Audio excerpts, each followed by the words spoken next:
පොඩ්ඩක්. අයියෝ පොඩ්ඩක් ඉන්න පුළුවන්ද? අයියෝ පොඩ්ඩක් ඉන්න එහෙම කරන්න එපා. අයි පොඩ්ඩක් ඉන්න විනාඩියක්. ඔතේ පුතා එන්නේ කි. හරි අංකල් පොඩ්ඩක් මේක දැන් මෙතන විසල්ගෙන යමු ඉවරයි නේ අංකල් ඉන්ෂුරන්ස් එක කතා අංකල් කියලා කතාවල පොඩ්ඩක් එහෙම හරි පුතාගේදී ඔයා දැම්ම මේ පැත්තට මම ආවා හරි මම පොඩ්ඩක් දීලා ඉන්නේ එක වෙන විදිහක් පාරේ අයින් කරන්න වහන්නේ මේ පැත්තත් අප්පයි පොඩ්ඩක් ගන්නලා එහෙම කරන්න එපා. නැවතුනේ අංකල් එහෙම ගියා ගන්නලා මම ඊටදී මම ඇස් දෙකට දැක්ක වෙච්ච දේ. ඔයා කවුරුණක් කවන්නේ නැහැ. හරිද? අර ගියානේ. මගේ DIG එකේ ඉන්න මගේ මාමා DIG වාගේ මාම වුණාට කවන්නේ නැහැ. තේරුණාද?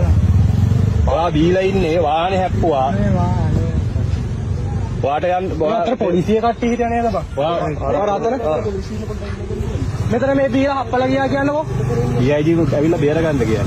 නෑ නෑ මේ ඔයා වාහනේ යන්න බෑ. මේ විතර අනිගණි හප්පයි මම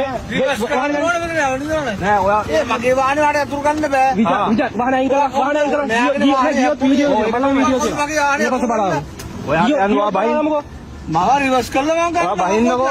මෙයාට කතා අතුරු කීයද වාහන ගන්න බෑ අතුරු බඩ ගන්න පුළුවන්. කොහොමද